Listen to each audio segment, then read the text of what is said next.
आज की class 10th वालों आपके लिए 5 ऐसे क्वेश्चन ला रहा हूँ लाइफ प्रोसेस से।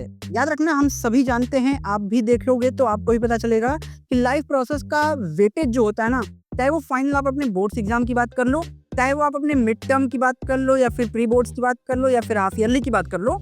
लाइफ प्रोसेस एक ऐसा चैप्टर है जो कि काफी लेंदी भी है और हाईली वेटेज भी है। तो इस लाइफ प्रोसेस से मैं लाया हूँ 5, केवल गिन के ऐसे 5 बेहतरीन क्वेश्चंस, जिससे आपके कई कंसेप्ट रिवीजन भी हो जाएंगे और इन्हीं 5 क्वेश्चंस की प्रोबेबिलिटी बहुत है कि यही क्वेश्चंस आए भी।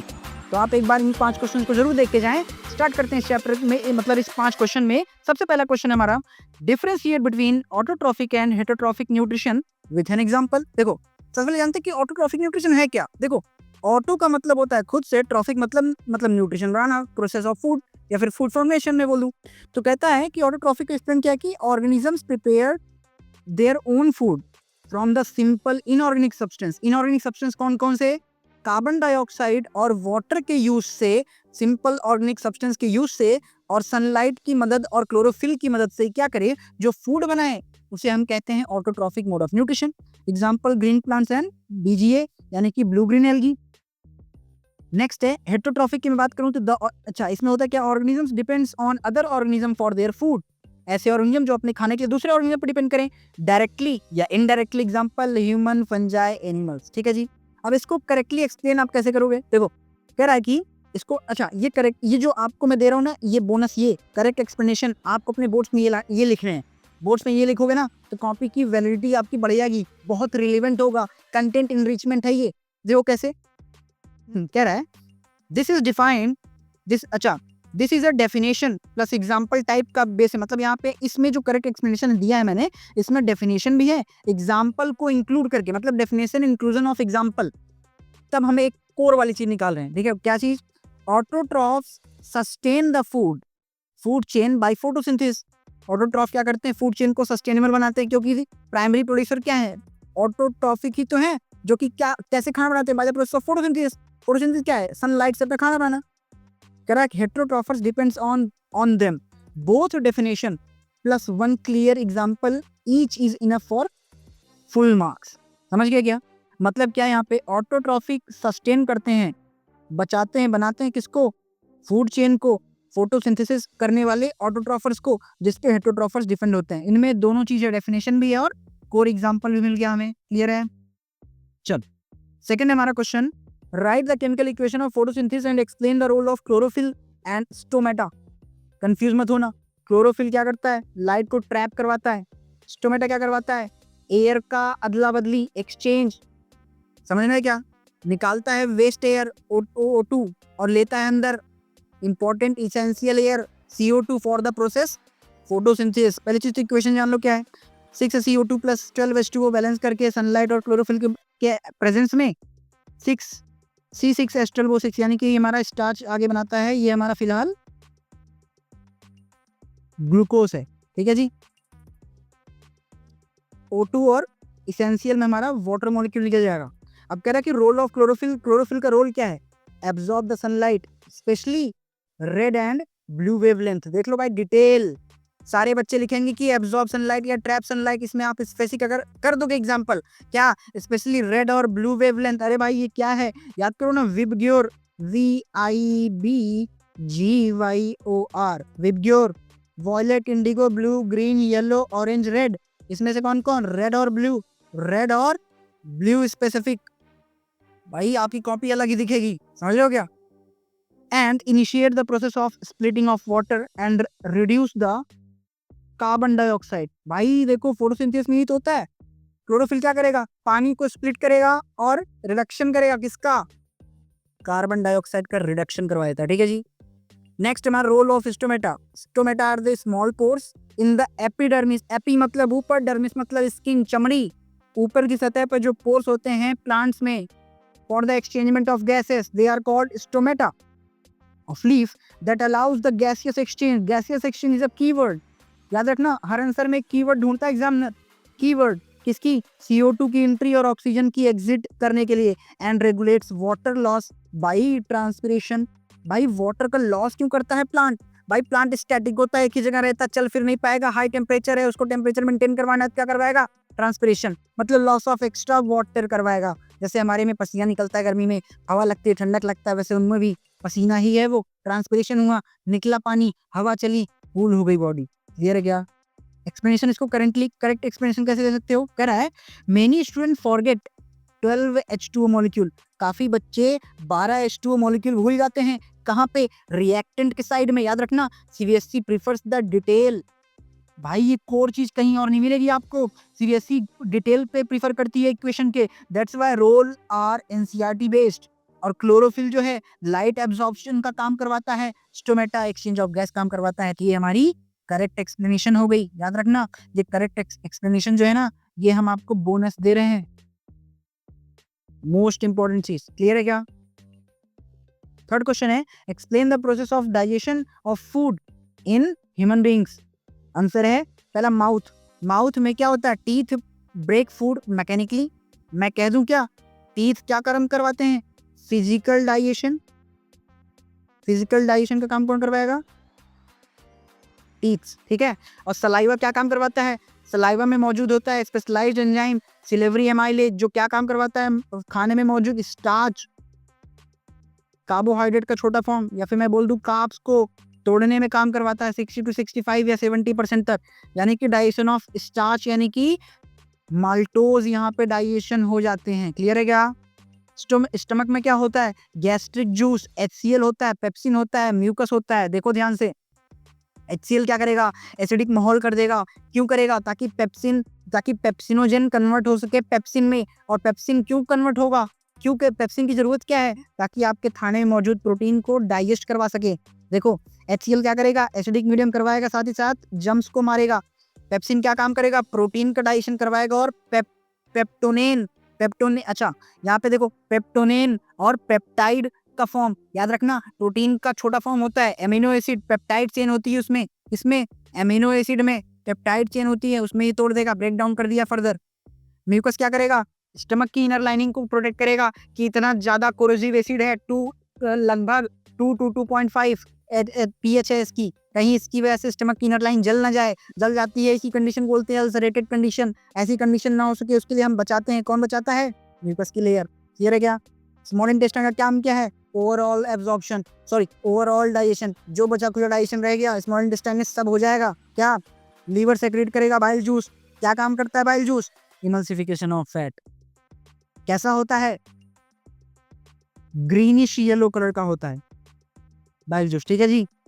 इमल्सिफिकेशन ऑफ फैट मतलब फैट मॉलिक्यूल्स को तोड़ने का काम करवाएगा। पैनक्रियास सेक्रेट करेगा पैनक्रियाटिक जूस, जो क्या काम करेगा? जिसमें एमाइलेज होती है, मतलब एमाइलेज है मतलब स्टार्च को तोड़ेगा। ट्रिप्सिन है, ट्रिप्सिन है यानी कि प्रोटीन को तोड़ेगा थोड़ा बहुत। और लाइपेज है, लिपिड्स को भी तोड़ेगा। देखो ना, पैनक्रियाटिक जूस के 3 काम। एमाइलेज मतलब कि स्टार्च बचा हुआ स्टार्च को भी डाइजेस्ट करेगा। ट्रिप्सिन मतलब कि प्रोटीन को भी बचा हुआ प्रोटीन को भी डाइजेशन करवाएगा। लाइपेज मतलब बचे हुए लिपिड्स को भी डाइजेस्ट करवाएगा। साथ ही साथ पैनक्रियास का एक अलग भी काम है, हार्मोनल रोल। इंसुलिन रिलीज करना। Insulin is a hormone that operates क्या? that operates the that controls the or that controls or metabolize the sugar level in our body system। जिनमें ये काफी दिन तक नहीं होता उनको हो जाता है डायबिटीज टाइप 2। उनको क्या होता है? Diabetes type 2। टाइप 2 क्या है? Diabetes mellitus. टाइप 1 क्या है? इंसिपिडस। इंसिपिडस क्या है? एक ऑटो इम्यून डिजीज है, याद रखना।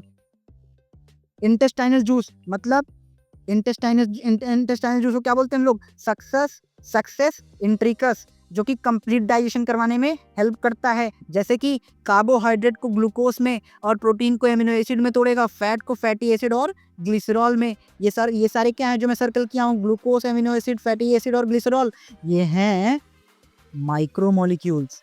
माइक्रो, भाई बड़े को छोटा में तो तोड़ना है तभी तो उसका एब्जॉर्प्शन होगा जी।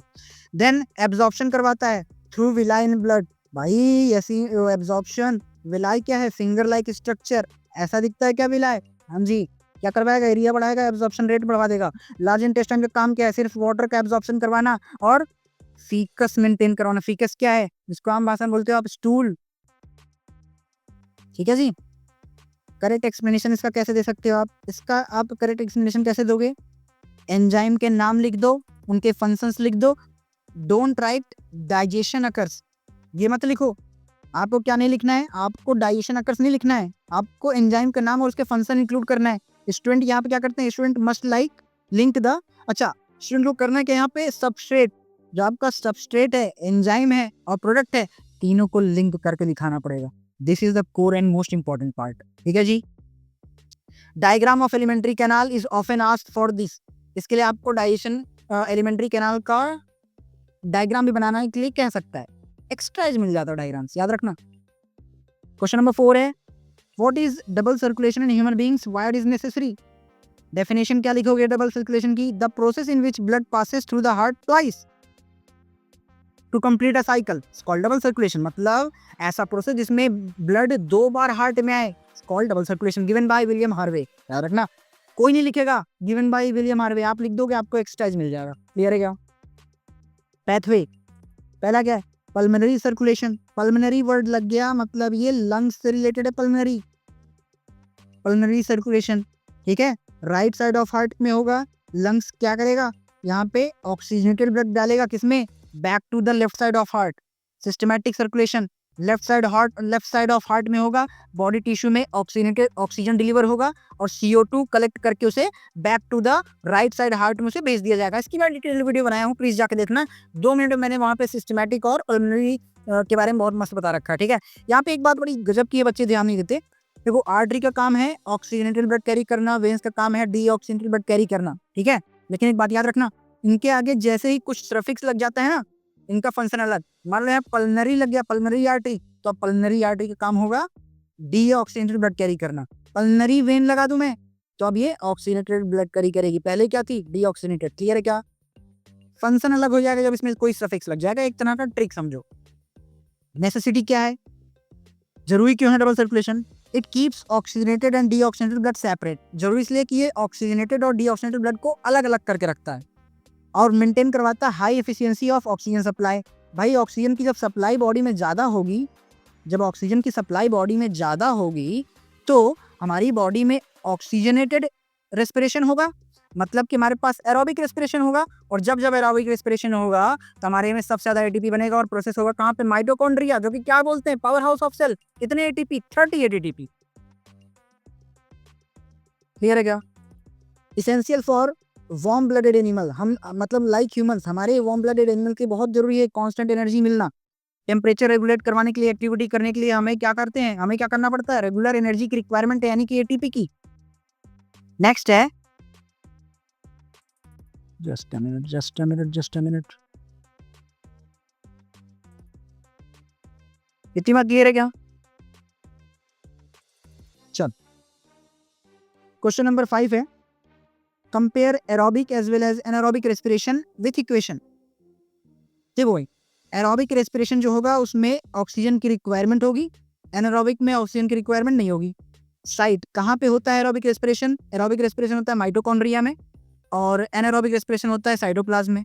एंड प्रोडक्ट ह्यूमंस में क्या होता है, CO2 और H2O एरोबिक में, इसमें एनारोबिक में एंड प्रोडक्ट होता है लैक्टिक एसिड। ईस्ट का एंड प्रोडक्ट होगा एरोबिक में CO2 इथेनॉल, और एनारोबिक में कुछ नहीं हो बनेगा। यहाँ पे एनर्जी रिलीज होगी, 38 ATP निकलेगा एरोबिक प्रोसेस में, और इसमें सिर्फ 2 ATP निकलेगा पर ग्लूकोज। इसमें 38 ATP पर ग्लूकोज, किसमें, एरोबिक में। तो मैं बोलता हूँ कि एरोबिक इज फायदे का काम, ठीक है। इक्वेशन देखो, एरोबिक रेस्पिरेशन में ग्लूकोज और ऑक्सीजन मिलके CO2 और H2O और एनर्जी निकलवाते हैं, मेंशन कर दो, 38 ATP निकालते हैं एनर्जी, ठीक है। एनारोबिक कहाँ पे होता है, मसल्स में, ग्लूकोज, लैक्टिक एसिड और एनर्जी में निकलता है कितने ATP, 2 ATP, या फिर यहाँ पे कह सकते हैं 3 ATP, 2 से 3 ATP, ठीक है। एनारोबिक ईस्ट में होगा ग्लूकोज, इथेनॉल और CO2 के फॉर्म में निकलेगा एनर्जी, यहाँ पे 2 ATP, ठीक है। करेक्ट एक्सप्लेनेशन क्या होता है, स्टूडेंट्स फॉरगेट, यहाँ पे भूल जाते हैं कि साइट ऑफ रेस्पिरेशन भी मेंशन करना है। एनसीईआरटी को यहाँ पे साइट और ATP यील्ड बहुत जरूरी है। जैसा कि मैं यहाँ बार बार, आप क्यों आप ये नहीं देख रहे होगा कि मैं क्यों बार बार 38 ATP लिख रहा हूँ। ATP यील्ड एनसीईआरटी जरूर देखता है, एग्जामर देखता है फॉर फुल मार्क्स पाने के लिए आपको ये यील्ड लिखना जरूरी है। क्या कि ऑलवेज राइट बोथ ह्यूमन में लैक्टिक एसिड और ईस्ट में इथेनॉल, एनारोबिक केस में ये बहुत इंपॉर्टेंट है, कोर पार्ट, ठीक है। होप सो आपको ये 5 क्वेश्चंस बहुत अच्छे लगे होंगे। मैं बार बार कह रहा हूँ ये 5 क्वेश्चंस बहुत कोर हैं, आना तय हैं। अगर आपको ये वीडियो जरा पसंद लगी हो सच में, तो प्लीज़ 2 लोग को शेयर करना, सब्सक्राइब करके जाना और भी वीडियो को सपोर्ट करो, ताकि हमें और भी मोटिवेशन मिले और अच्छी वीडियो बनाने के लिए। मिलते हैं आप सभी से ऐसे ही और इंटरेस्टिंग वीडियो के साथ। तब तक आप सब इस चैनल को देखते रहिए। मिलते हैं नेक्स्ट वीडियो में। Till then stay healthy.